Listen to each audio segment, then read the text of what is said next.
Welcome to Prophecy Countdown with author and pastor Kenneth Baer. Join us every week for the latest updates on what the Bible has to say about the events, the characters, and prophetic signs of the return of Jesus Christ and His coming kingdom. Make sure you not only subscribe, but like your favorite episodes and share it with your friends.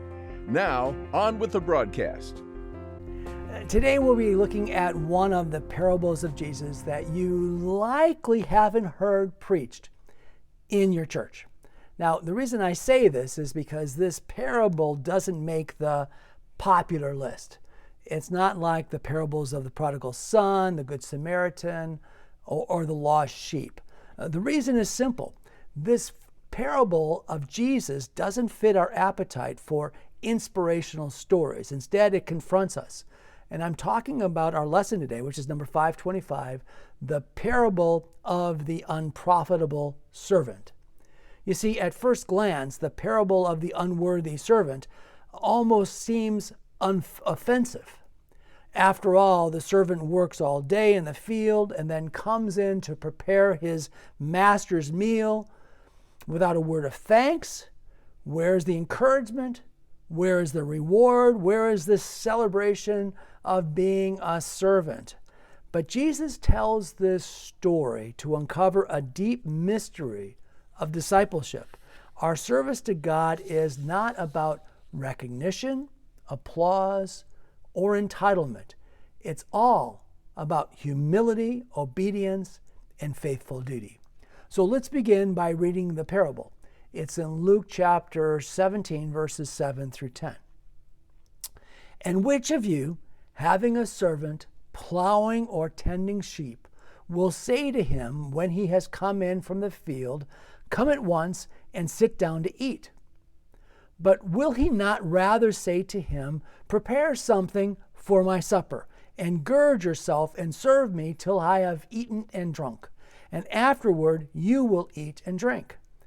Does he thank that servant because he did the things that were commanded him? I think not. So likewise you, when you have done all those things which are commanded, say, "We are unprofitable servants. We have done what was our duty to do." You see, there's a number of ways that this parable is often referenced, sometimes as the unprofitable servant, sometimes as the unworthy servant. Well, if there's one truth that Jesus has repeated often, it's that greatness in the kingdom comes through servanthood. Jesus said, "For even the Son of Man did not come to be served, but to serve, and to give his life as a ransom for many." That's out of Mark chapter 10, verse 45. You know, Jesus modeled this. Jesus washed his disciples' feet. He touched lepers. He embraced the children. He sat with the outcast and the sinners. He was the servant leader. But in this parable, Jesus sharpens the lesson. He's not teaching that service is optional or even extraordinary. He is teaching that servanthood is expected. A servant serves not for applause, but because it is their role. Now, let's go intentionally down a little rabbit hole, something that I'd like to teach when I'm teaching this, particularly this parable on service. One of the reasons this parable makes us uncomfortable is because of the word servant. In our English Bibles, Luke 17:10 says we are unprofitable servants. That's what this parable says. But the Greek word here was actually doulos, and that doesn't mean servant, it means slave. That should make us even more uncomfortable. So why then do our Bibles say servant? Where every time the word servant is used in the New Testament, typically the Greek word underneath actually means slave. Well, that's a good question. And it goes all the way back to Jerome in the 5th century. When he translated the Bible from Greek into Latin, he chose the word servus in Latin, which originally meant slave. But in church usage, it was softened to be servant. And ever since, translators have followed that safer, more acceptable path. Why? Well, the same reason that many of us are uncomfortable with this parable is the same reason people throughout the centuries have been uncomfortable thinking of the service that was the responsibility of the slave. You see, that doesn't fit our appetite. It's not inspirational enough. But here's the point. Jesus wasn't calling us employees in the kingdom. He wasn't saying we are owned by. He was actually saying that we're owned by him, bought at a price, fully his. That's the radical edge that is often lost when modern Christianity starts to make us feeling like we're entitled to something, possibly because we serve the Lord. And because Christians are sensitive about this, we often take the idea of being a servant. We don't mind the idea of being a servant if it means that we get the duties, responsibilities, and the rights of the master. But a true doulos, a true slave, the way the word is actually intended, has no rights, only obedience. Jerome knew this tension even in his day, back in the 5th century. Now, here's another twist. We could have used the translators could have used the Greek word diakonos. This is where we get the word deacon. And what does that mean? Well, it literally means servant. It means a table waiter. A deacon was a servant. But walk into many of our modern churches today, and what do you see? Deacons, table servants, right? Sitting actually in places of honor, being treated as leaders, as if their office was an office of recognition instead of service. Friends, I believe we all need to pay attention to this parable. Jesus is telling us that in his kingdom, greatness is not being honored, but in being hidden. Not in being served, but in being spent. We're not special because we serve. We're only doing the duty of any other Christian. This parable falls within a series of instructions given directly to the disciples. It's in chapter 17. Chapter 17 of Luke has lessons and parables about forgiveness, about faith, and the cost of discipleship. So you see, Jesus was preparing his followers for a very harsh reality. Following Jesus would not bring worldly honor, but humility, self-denial, and cross-bearing. You see, they were about to have their master rejected, crucified, and buried. The parable prepares them for a life of service without applause.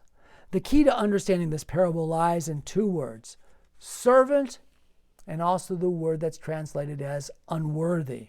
As I mentioned, the word for servant is the Greek word doulos, sometimes translated as bondservant or bondslave. In the Roman world, a doulos belonged entirely to his master. A doulos had no personal rights. Now, this word unprofitable, sometimes translated as unworthy, it does not mean useless or worthless. It means that the servant is fulfilling his obligation, his duties. He's not placing his master under any kind of debt like an employee would.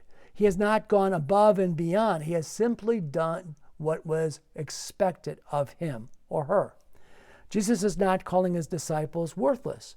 He's teaching them about humility, something that we need today.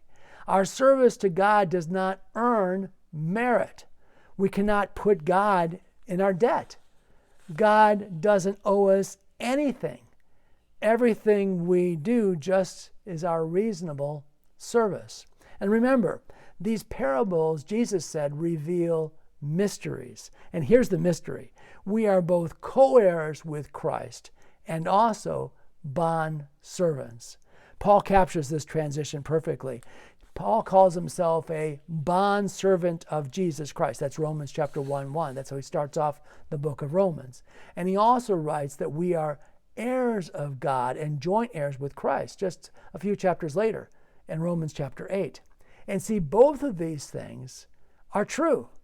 We are beloved children of God, yet our role in this lifetime is one of service. The bondservant image also connects to the Old Testament. In Exodus, all the way back to Exodus chapter 21, a servant could choose out of love to remain in his master's servants indefinitely. This is where we get the idea of a bondservant. It's not a New Testament concept, it's an Old Testament concept. Paul just uses that word, bondservant, but it's an Old Testament concept. So, in closing, this parable forces us to ask hard questions. Number one, do we serve God expecting some kind of recognition? Do we believe that our good works place Him, that is God, in our debt? Do we quietly resent serving when no one is noticing? You know, Jesus reminds us that true disciples serve out of love and duty. We don't do it for recognition nor for the applause. We don't serve to be thanked. We don't serve to be honored. We serve for the same reason we worship, because He alone is worthy. The greatest honor in the kingdom is not recognition. It is simply to be counted worthy of service. Now, if you found this parable difficult to understand, go back, read it again. But remember, you are not alone. There are many, many good people that misunderstand the role of a servant today. This parable is a great reminder. First, remember there was the Pharisee. The Pharisees are given a bum rap, but generally they were typically holy men who prayed, fasted, and gave alms. But as Jesus revealed that they also desired specifically to be noticed, to be honored, to be applauded. Jesus warned that such people already have their reward. That's out of Matthew chapter 6. Then there were the disciples, all 12 of them, who once argued over who was the greatest. Jesus sat down and said, if anyone desires to be first, he shall be last of all and servant of all. And then there's the rest of us today.